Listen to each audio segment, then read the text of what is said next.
everybody, to this episode of Tech Talks. Many of you know me. I'm Patti Wubbels. I'll be your host, moderator, question asker for today's episode. Larry hopefully is somewhere enjoying some much needed vacation. He probably is secretly joining because, we all know Larry can't stay away. So we'll see if he pops in.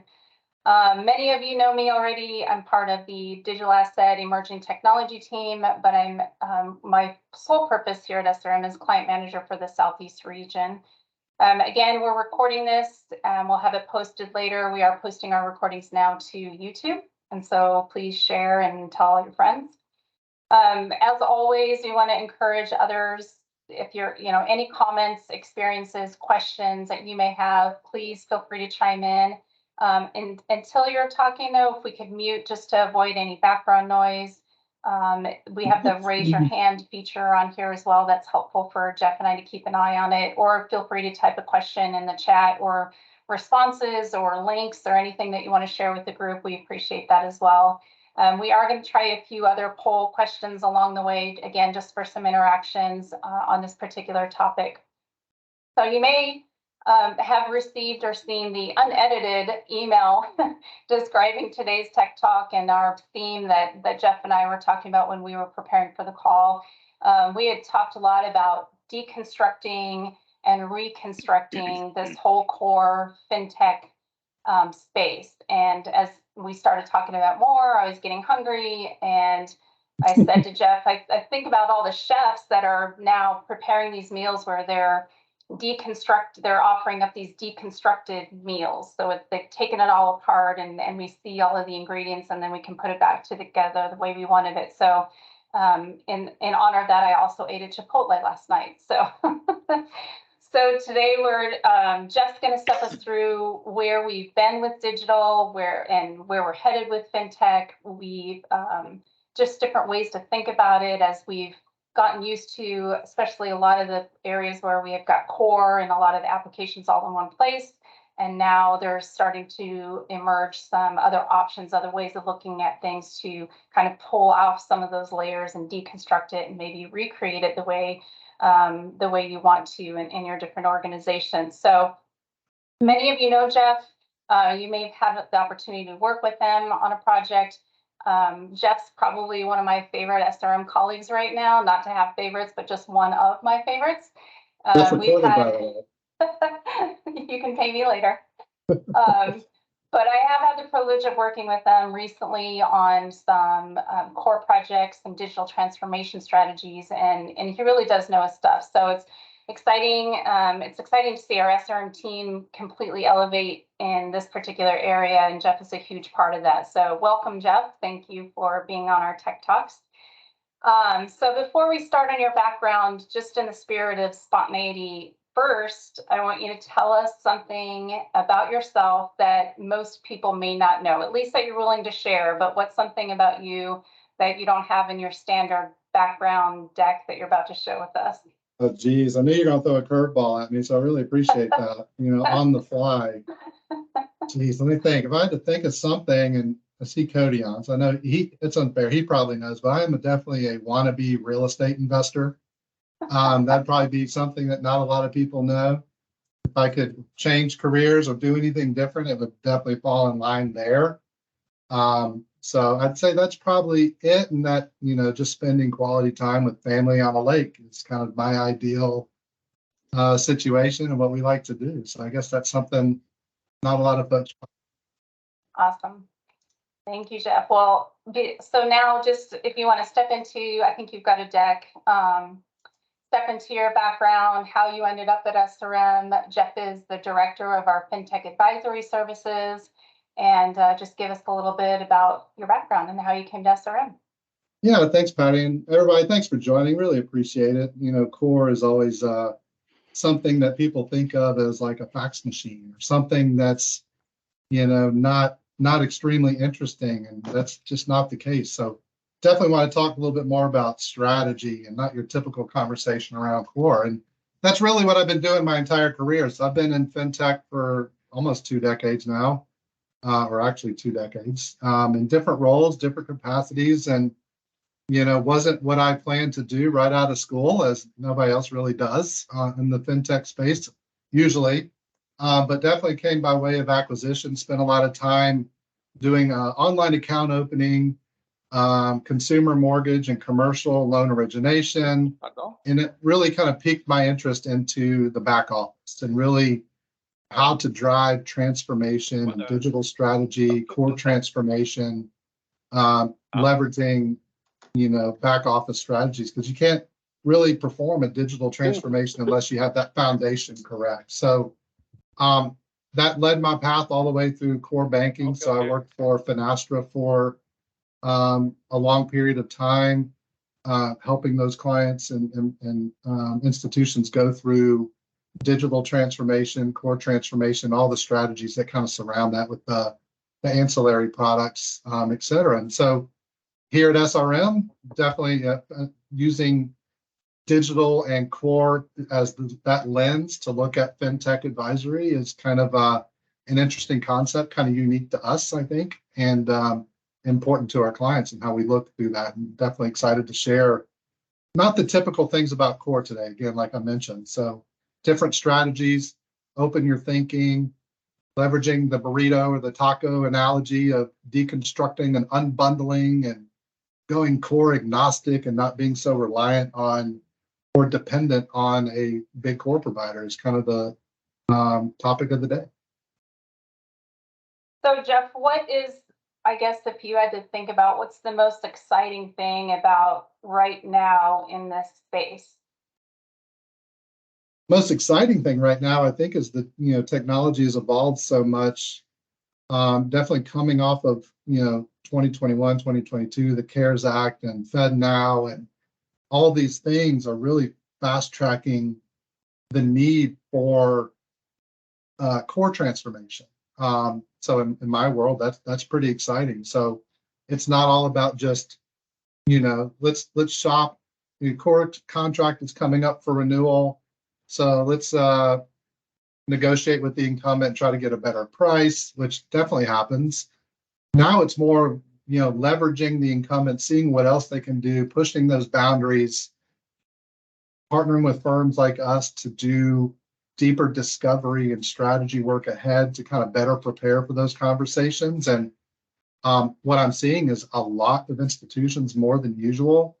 I'd say now probably 15% more or 15% of the market is actually going and shopping and looking at those other options and looking at additional strategies like innovation hubs or integration hubs, payment hubs, really unbundling that core to do more and leveraging. I see the life of core really extending at this point because now you can do so much more around it. And we'll talk more about that, but that's pretty exciting right now. I think too, some of the conversations we've had recently that I think is exciting is that now in the community space, institutions are able to do things that only the bigger guys have done up until this point. And now it's more accessible, where in one day, there was a point in time where only the big companies had computers, and then everyone had a computer, and then we had a computer in our homes and a computer in our hands. And now we're seeing that there are bells and whistles that were once, oh, the big guys do that, or it's expensive, or we don't have the capabilities of doing something. And we're now seeing that start to roll downhill into our community credit union spaces where they're able to do some things in a different way and actually take advantage of. And that was part of that email we had sent out. Jeff, do you want to speak to that statistic about being digital? 85% of customers are now digital. So if you're not able to, who was that yesterday? I think that the Bank of America did their typical release, their investor call that, and then they did an output of that. But just fascinating, even where the economy is the way it is today and the number of accounts that they're picking up, checking accounts. It shows that the customer is still sound, secure. They're still opening accounts, they're still transacting. But now 83% of Bank of America is doing this through digital channels, which is a fascinating number. I think it was up 15% from last year. which was pretty impressive. But I think they even admit that the investments they made 3-4 years ago are starting to pay off in that with AI, ML, RPA, those different factors. So really keying into that. And to add on to your comment too, I think another thing that I'm seeing that's interesting is APIs. Everybody has an API these days. That's the next buzzword. It's almost driving me nuts. Kind of like omni-channel, was the buzzword previously. But being able to manage those APIs, technology coming along. So a lot of institutions are that I'm talking to are looking at which ecosystem do I buy into? Which digital ecosystem? And even the cores have ecosystems and marketplaces, and Q2 has Innovation Studio, Alchemy has theirs, and all these vendors are trying to create their own. And so what do you do? How do you manage that when you talk about core banking? I think that's pretty exciting too, is that innovation has definitely stepped up over the last couple of years, and there's now a need to, how do you manage your API? How do you create your own API so you can expose that to fintechs and do maybe more of a banking as a service, embedded fintech or embedded finance or something like that strategy, which is paying off dividends for those that are taking action quickly. Yeah, and we had an internal communication today talking about Apple Card's recent milestone. Their Apple Card savings account has now gone over $10 billion. And, that's what all this is about, is that end user experience. And, people are actually, you're seeing that even if you offer 5%, but I have to go to a branch to get that 5%, where you can offer it digitally at a 4.25%, people are more likely to take that easier digital experience. And the whole point is anyone should be able to do this, and how can we help everybody get to that next level? So yeah, no reason they can't do it. It's just maybe the UI, the UX, or that that experience is something we need to focus on. Right. Okay. So I don't know if anyone again, this is not just Jeff and Patty's show. So if anyone has anything they want to share or any observations that they've had in the market space, please raise your hand. Feel free to jump in on this. I am going to do, while Jeff gets his deck here ready, let's relaunch this one.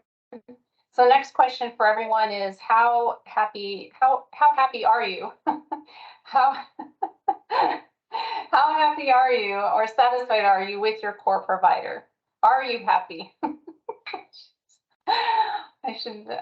Are you happy or satisfied with your core provider? Yes, no, or maybe it depends on the day. So if everyone wants to weigh in on that real quick.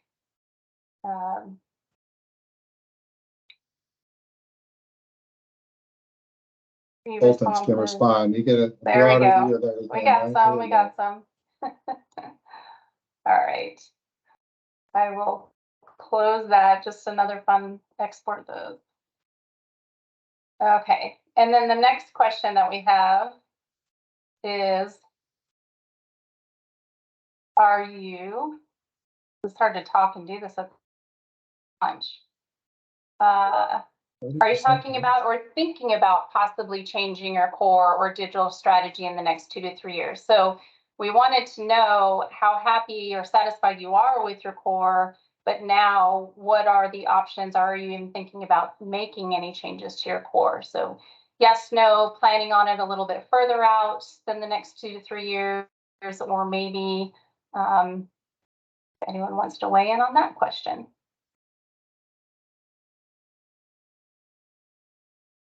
Interesting. Based on the last question, that's interesting. Yeah. Okay. And I don't know if you guys can see these results. Then the last question we have, I'll launch this one and then Jeff will get into this other things. So again, how satisfied are you? Are you planning on changing? What's the biggest challenge in thinking about a core or digital change? Is it too expensive? You don't know where to start.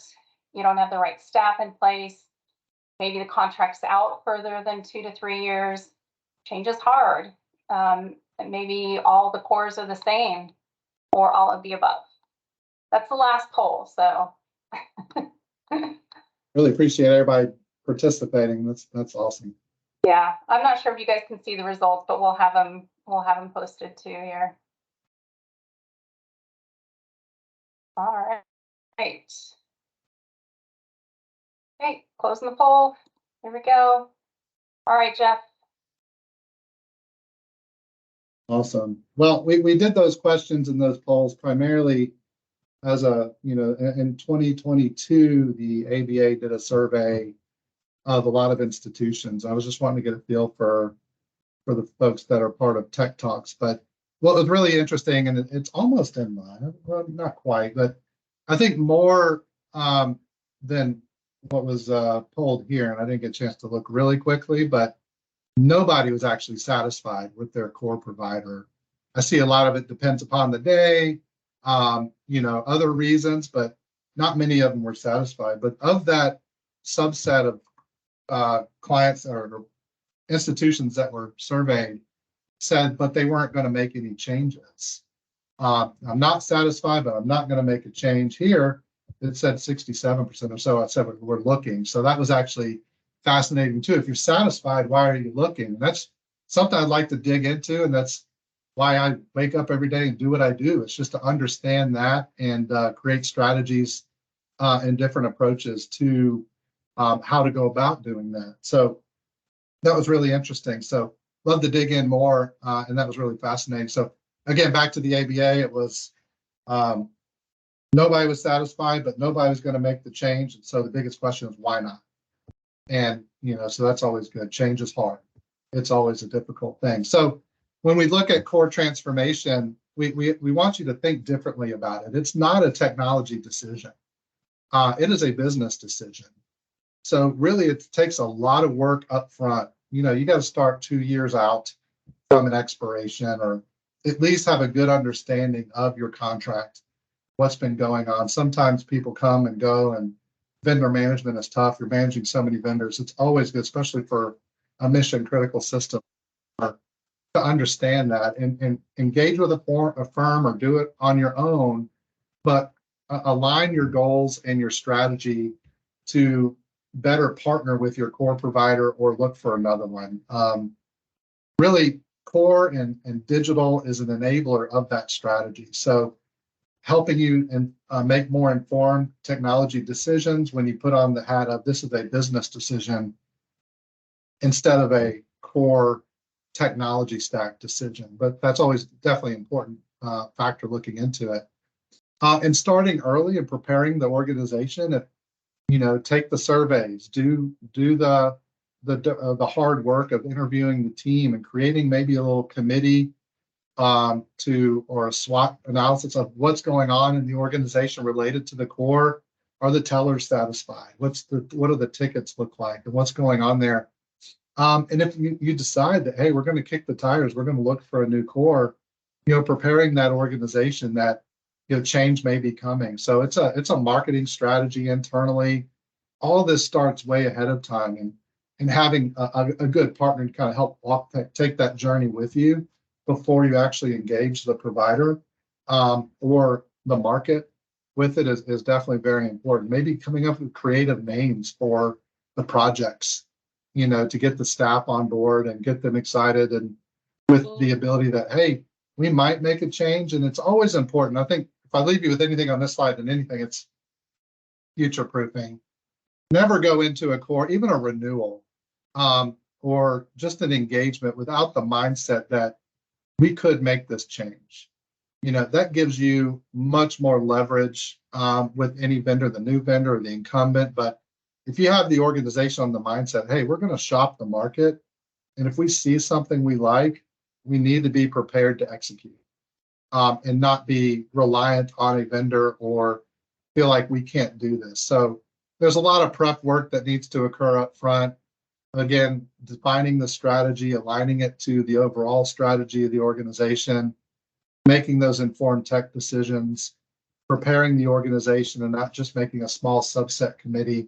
That committee needs to be entailed of senior leaders all the way down to the feet on the street, talking with the customer or the member. And then coming up with a strategy that what do we need to do to future-proof this going forward so we don't, every time a renewal comes up, we're not in the same situation, or we feel like we're handcuffed. We can't enable our strategy. So Jeff, when you say this takes time, what's kind of the rule of thumb in terms of, is this 6 months? Is it a year? Is it 3 years? Just to give best practices.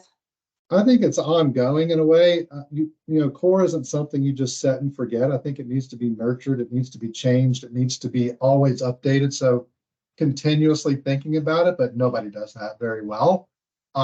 So aside from that, it's table stakes to start, you know, aligning the strategy, thinking about it 2 years from your expiration, because that at least gives you time to, one, do the internal analysis, the current state, target operating model we want to be, where do we want to be.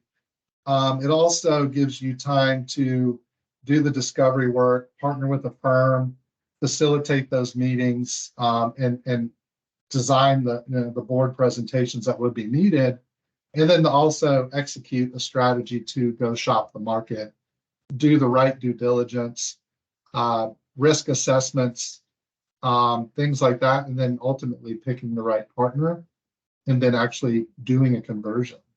That's always, you know, it's not all vendors are the same. Some do conversions very, very well. Some are backlogged. So, I mean, 2 years out is kind of the bare minimum, in my opinion. Renewals, if you're not really going to shop or anything, at least a year out, I'd say is probably safe, if that's for those two situations.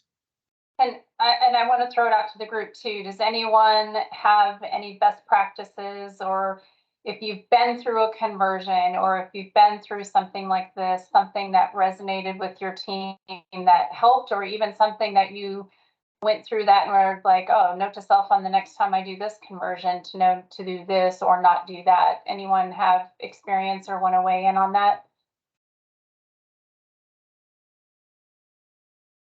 No pressure.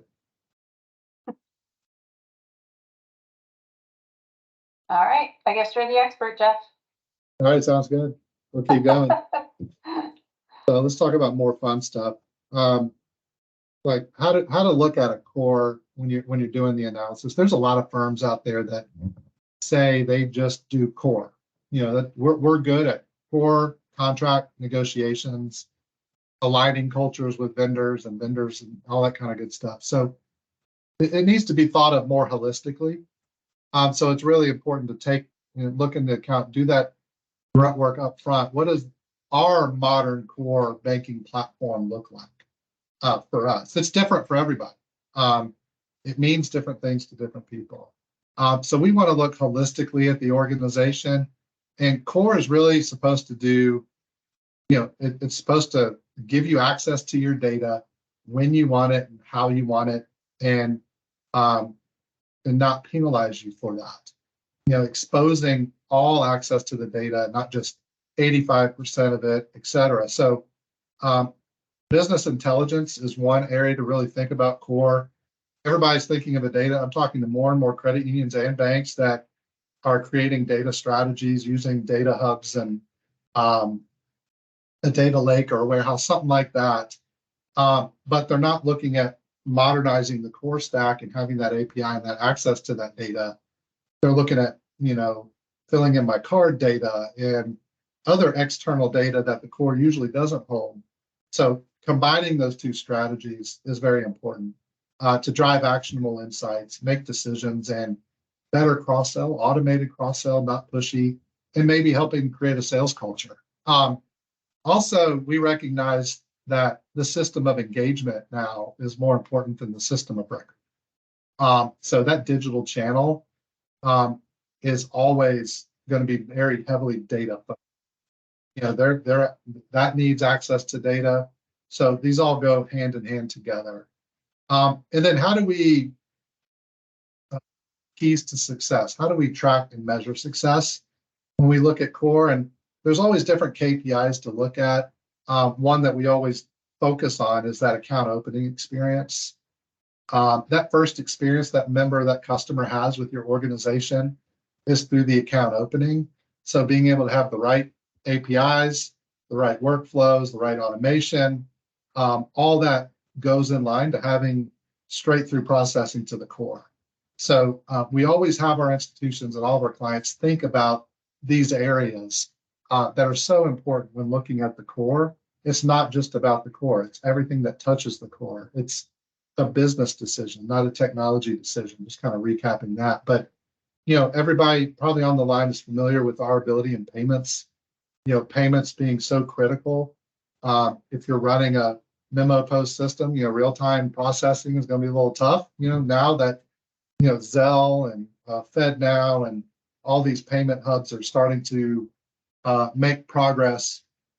You don't have this core and this whole foundation right, or your contract, looking at exclusivity in other areas of terms and conditions to help you future-proof the business, that you can consume this innovation and not be held so hostage by the core provider, is definitely critical. And then there's emerging technology, the digital finance, the blockchains, the tokenization of deposits, all these different areas on looking at the core. So we ask you to look at core through all angles and not just through the lens of GL servicing, the specific cores, because and we all know too, the definition of core has definitely changed over the years. Fiserv, FIS, Jack, they've all acquired so many companies over the years and bolted these pieces on: teller systems, account opening platforms, fraud and analytics, and they call it core. It's all in a bundle, but it's really not. So we'll get into more about how to kind of unbundle the core and get back to our theme of the day. But that's essential way of thinking more holistically and seeing it from all angles to be able to drive a better decision going forward, and ultimately the goal of future-proofing the business, so we're not having to do this every 5-7 years. It sounds like it's not just your CIO or CTO that's involved here. That's why it's important to think about it early on, talk about different areas of the institution to get feedback, including your consumers, your customers, your members, to make sure that I know that there are some institutions we've talked to that want to do something and they launch a new product and then don't realize until later that the experience on the back end didn't execute the way that they had thought it through. So what I'm hearing you say is, this isn't just an IT thing. It's not just a server thing and you put it in the room and you don't have to worry about it till the contract comes up. This is an ongoing strategy that you're thinking about. Yeah, like I said at the beginning, core is not a fax machine. There is, innovation. There is things to think about to drive the business forward and use the core to enable your overall strategies. Any thoughts or questions from anyone on the call?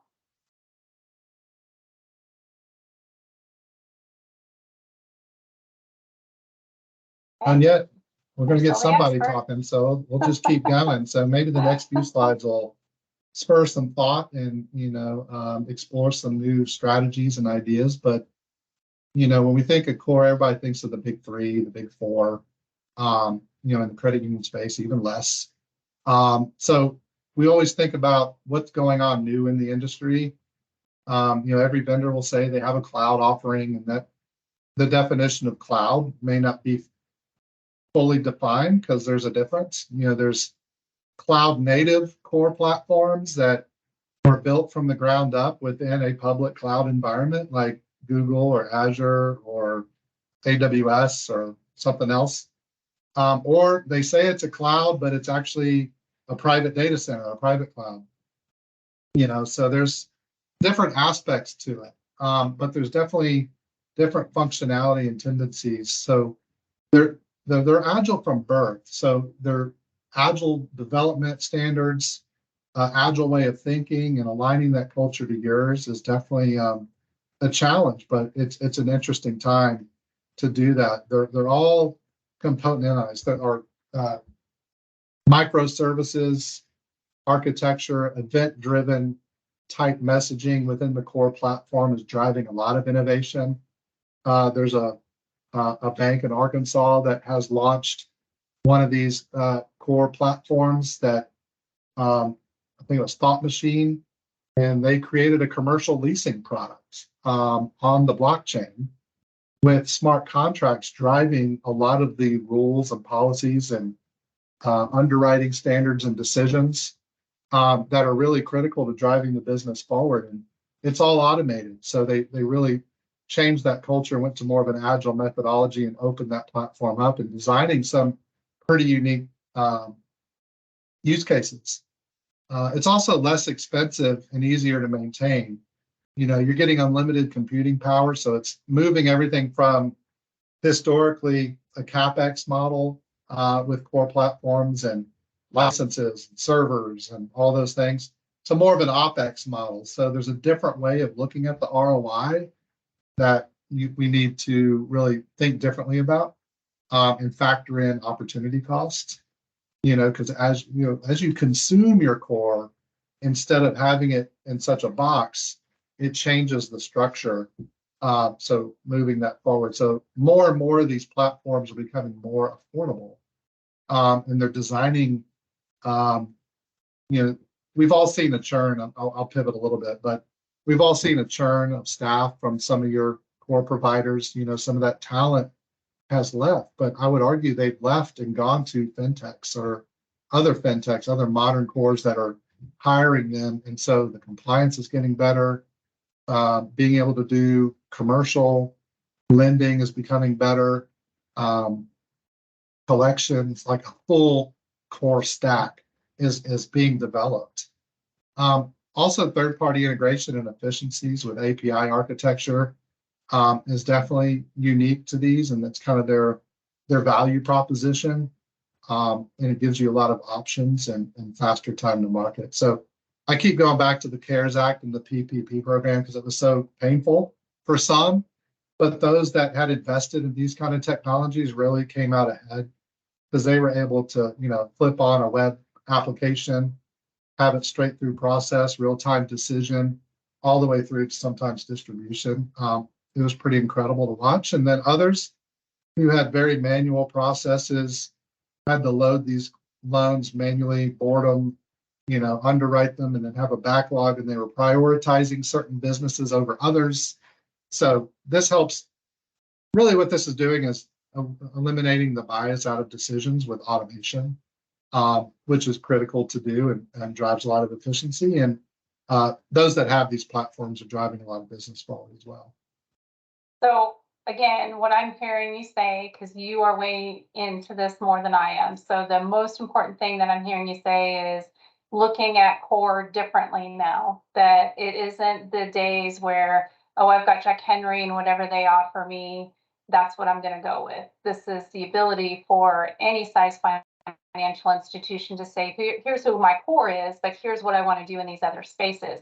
And in addition to that, how much will financial institutions be able to spread that stuff out? Because you said something about, maybe contractually, can they explore different options, or do they have to go with what their core offers? If you can talk to that. And then Chris did also say something in the chat too, when you're done with that question. Yeah, talk about different cores and what else is out there. It's a good segue, but no, I think it's good. I mean, spreading it out. One thing you need to look at is the strategy. How do you get from point A to point B? It's not just going, hey, I'm an in-house core today, to, hey, I'm going to move to a pure, blockchain-based core platform. It's more of a journey than it is a lift and ship. And I hope that if you don't take away anything today, other than the fact that it doesn't have to be that way, a full lift and ship and a full-time decision, it can be a journey. And to start that journey starts with your incumbent contract.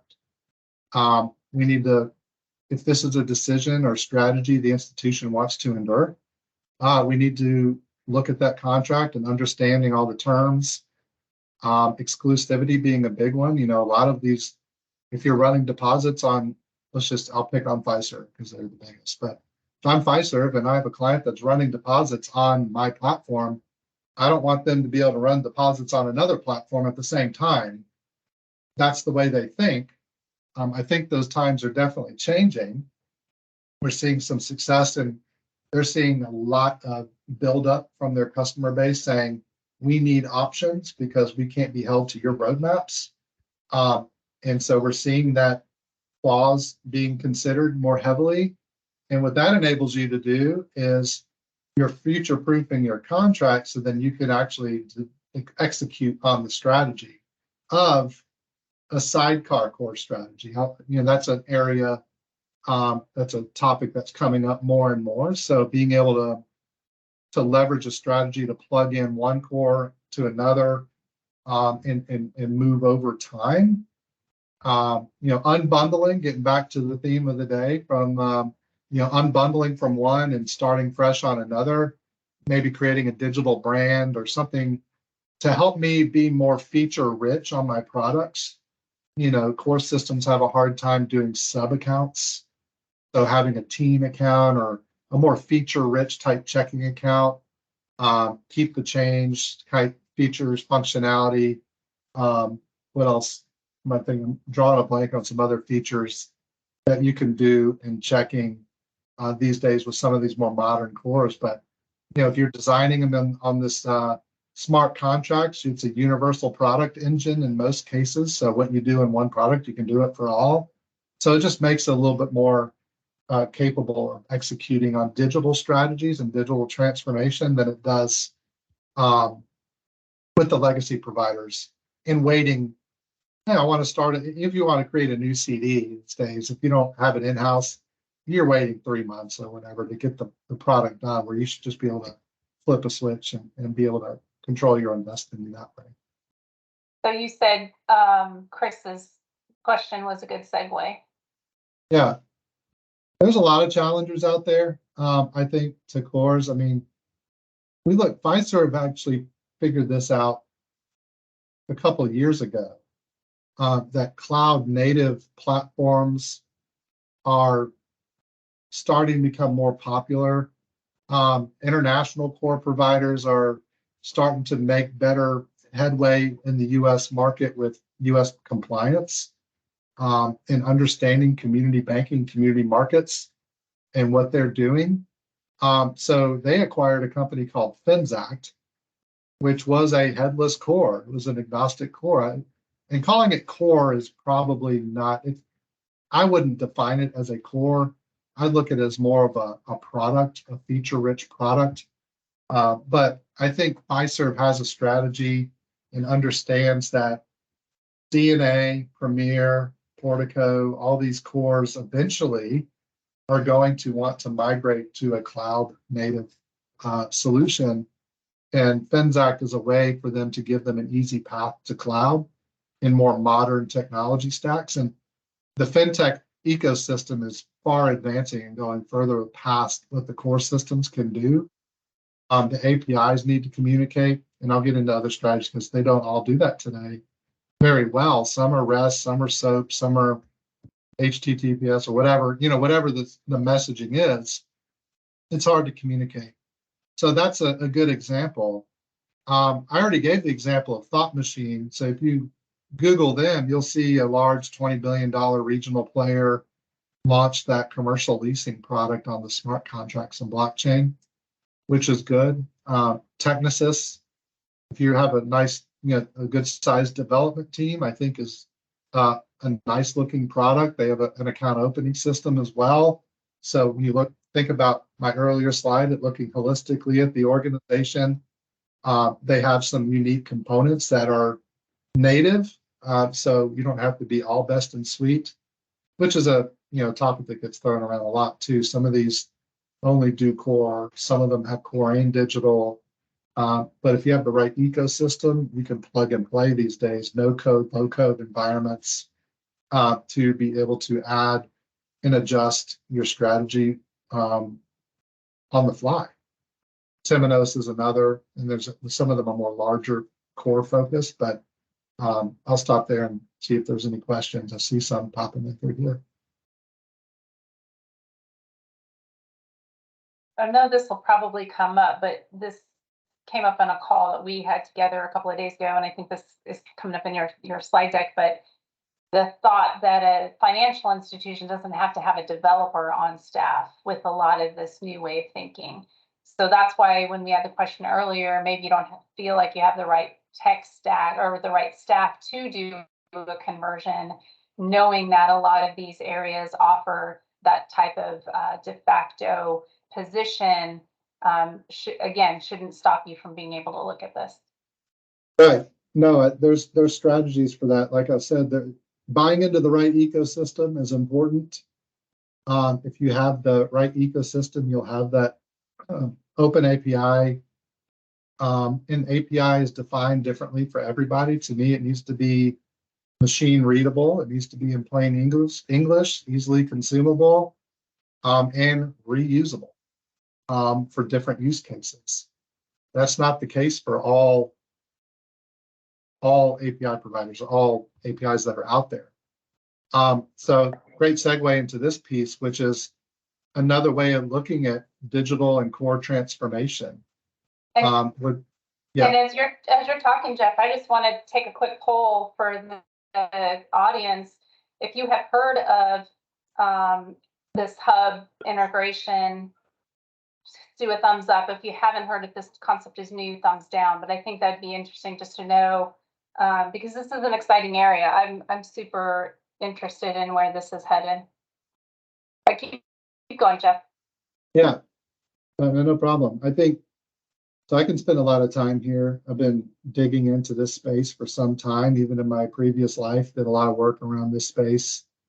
There's a couple of opportunities here when we keep going back to the unbundling theme, right?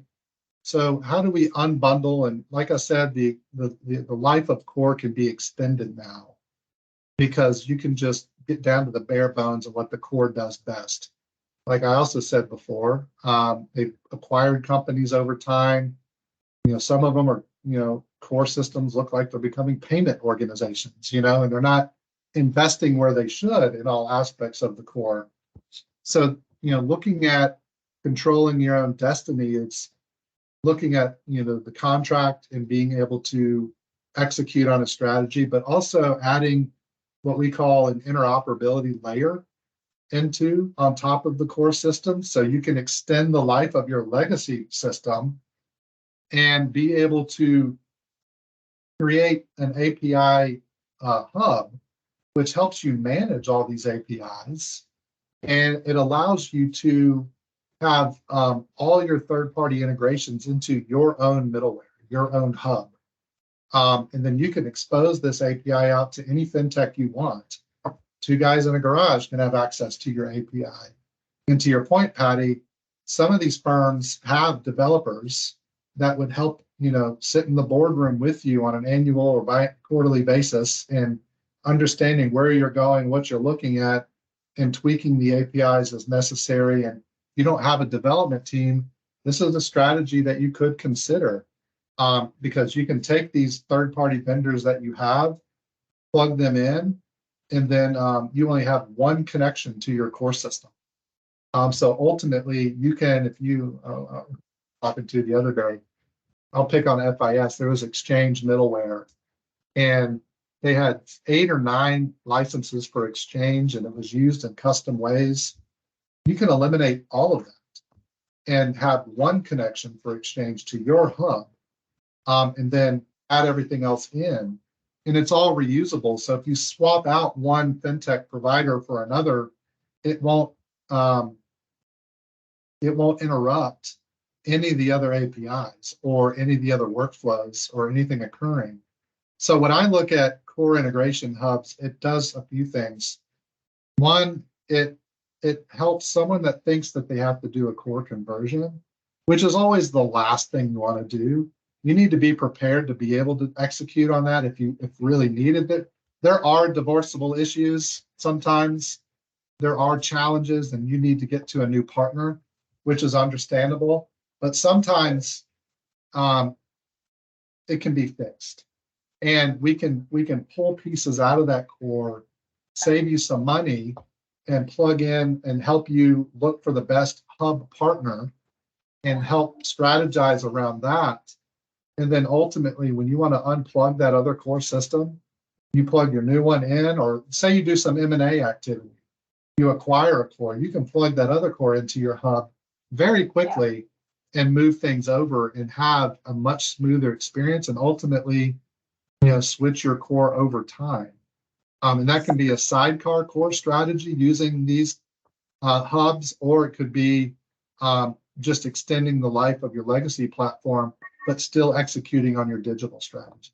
So I love this, and I know Chris is going to weigh in here in just a second too. This to me is when you think about some of those ancillary products that don't have coterminous contracts, and you're stuck with, all right, the website is due in 2 years and the core is in 4 years, and how do I do all that stuff? This provides an opportunity to peel away some of those until you figure out what your core, there just allows for moving parts to line up a little bit better, make decisions along the way, and not feel like you have to do it just all at once at the core level. So that's what I'm really excited about this. Chris, what do you got? Yeah, well, basically I agree with Jeff, right? Like, you got to make a fundamental decision if you're running a credit union.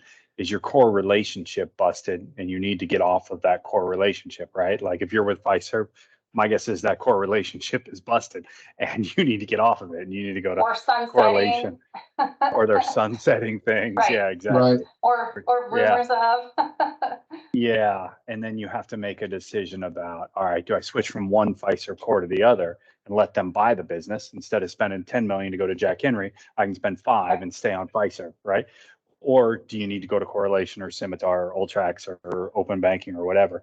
But I love this idea. If you don't have a broken relationship, this is the idea I love of future-proofing your core, right? And whether it's Cinchi or Portex or Modusbox, or what are some of the other good ones? Constellation is a one out there. So fintech OS is a better one if you've got development help in-house to build your own products. But if you can future-proof your core for a fraction of the cost of switching cores, then why wouldn't you future-proof your core, is the way I look at it.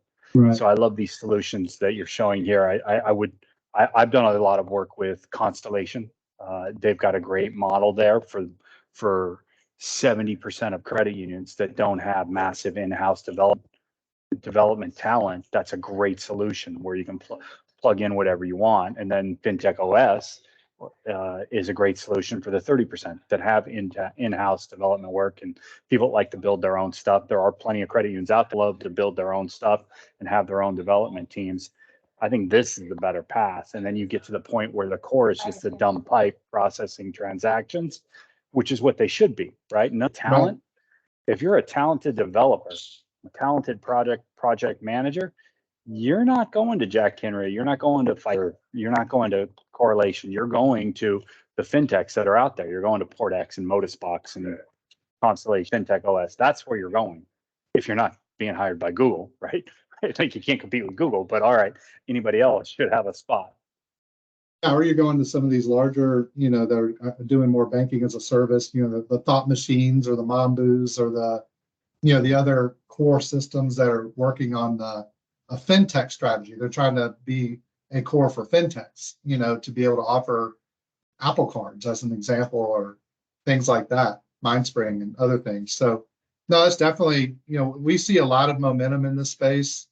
Thought it was important to call out that, so many FIs come to us and sign up wanting to do a full core evaluation, RFP, we got to make a change, and they realize they just need a digital system, or they're not leveraging the platform as it was designed or intended, and it can be fixed, or they don't have the staff, or they're not in a position to do a conversion and put everything on hold.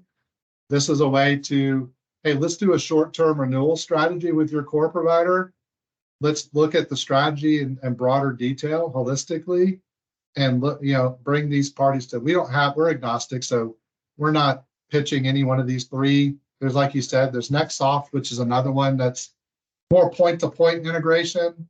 They don't really do the hub approach, but they're a great company. But there's so many different options out there to be able to support that kind of strategy. So don't think that you got to be so dependent on your core, is my message today. There are things you can do, that you could partner with a firm like SRM, reduce that contract, find money, and go get this middleware, and it doesn't have to be developed all by yourself.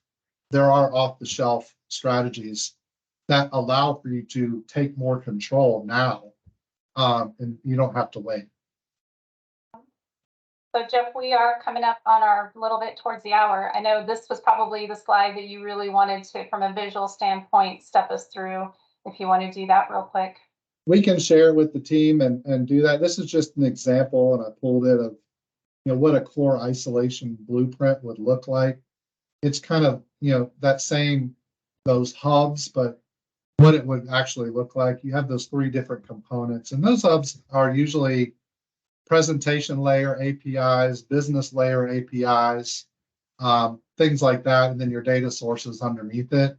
And it has a lot of control on how those APIs flow and be used. So you have the different channels, and heck, now ChatGPT is a whole nother channel. So you got mobile, online, and now ChatGPT as an example. So are you ready for that? I mean, what's coming in 5 more years? And that's kind of our message today. User interfaces, Salesforce, some are looking at doing Salesforce as my core UI, buying into that. I just had a call today about it. The Salesforce experience for banking, or whatever they're calling it now. And once you're in, and they have a system called MuleSoft, which is an example too. But Salesforce and maybe Segment from Alchemy for data and analytics and householding and knowing the best next product, online account opening, digital and other point of sales. To the bank platform, the data warehouse strategy, your card strategy, your payment strategy, your business logic, all that be in the middle. And then your data sources, your main legacy core, your document engines, maybe Baker Hill or Laser Pro from Finastro, something like that. And then maybe a sidecar core. There's quite a few out there that I'd love to follow up with you one-on-one after. And don't think of what I mean sidecar core. That's not a full core stack. It's a GL and a product and a lot of innovation that you could plug on top of your legacy core and drive new differentiated products that your competition doesn't have. Because once you move from one core to one legacy to another legacy, they're the still same checking accounts, savings accounts, and we're competing on interest and things like. You need more features, and that kind of helps you look at that. So we can definitely talk more and share it. And then there's always a lot of things to think about if you are going to do a core conversion or any kind of conversion of any system. It doesn't have to be core, digital, etc. But really come up with a program, a playbook. We can help you as well. Start planning early, but design a program that identifies risk early in the process, helps you limit your exposure to risk, and helps you execute on that strategy. And hopefully we gave you some good ideas and thoughts to think about going forward on how to do that. Partnering, APIs, ecosystem, those are some things to take away today. And also, if you need a partner to execute, if you identify a risk with, we don't have staffing, we may need help with testing, or we need, anything. On that risk assessment, that conversion risk, we can identify that. We can definitely help assist. And as SRM, we've partnered with many firms and many fintechs that can help you execute a strategy for change. I did not go over, Patty. You believe that? No, I know we're not even over yet, so we have time for any questions. I know Juan just posted if we can get a copy of the slide deck. So Cool. Juan will connect with you after this for sure. But yeah, and this is for everybody. So if anyone else wants to share any questions, thoughts, best practices that they've learned over the years or that they're talking to their people about, we've got 1 minute left. I'll just share real quick. This is Jeff Stanley, MCCU. Hi, I come from a pretty heavy background in the sort of the integration layer myself, and I'm guessing looking at this, I can't remember what slide, is a few slides back where you had the user interfaces, I think banking platform to data sources. That integration hub that you're referencing, that certainly would fit in that bank platform section, correct? In that, right. And I'm really new to the banking sector, so when I'm thinking about, but yet I'm now in a position where I'm driving our digital strategy, and so when I'm thinking about all the various things that are changing in the marketplace, and how do we provide our members better experiences, all that focus has been a lot on the online banking side, and so swirling around in my head, I'm thinking, well, how does this really tie tightly in with the core, and do we need to be thinking about the decision around the core before we even would consider an online banking platform? I'm kind of guessing that if you take more of the hub approach, that you might not have, decouples the two enough, but I just wanted to get your thoughts on that. No, it's a good thought. It can absolutely, I mean, if you're not going to do an integration hub and you're going to be what we call best in suite, type provider, not a best in breed, you definitely need to get that core foundation, that core partner right. Leverage their APIs and see what internet banking they integrate to. Because they all don't, you don't want onesie twosie type integrations, right? You want someone who's done it multiple times across the industry. But also when you have those integration hubs, they build the APIs for you and they're reusable. So, one example that all these hubs give is like change of address, Jeff. It's like the ability to, if you build change of address API for one system through the core, that API should be reused for the mobile, for the online channel, for the CRM, for those different components. So when you do an integration hub strategy, you're removing the core as a factor of that. You have the digital, you have your ecosystem, you have your APIs, all that can run without the need or the necessary for the core. And the hub will communicate that message back to the core the way that core is designed to receive it. And all the other systems, because it's all reusable and not point-to-point spaghetti integration. You know what I mean? Yep, exactly. So, yeah, I'd love to talk to you more about that because definitely some more thoughts going through my head. But yeah, I've got a ton of half-baked questions in my head, and I didn't want to ask because. No, please do. It's great. Thanks, Jeff. Appreciate it. Anybody else?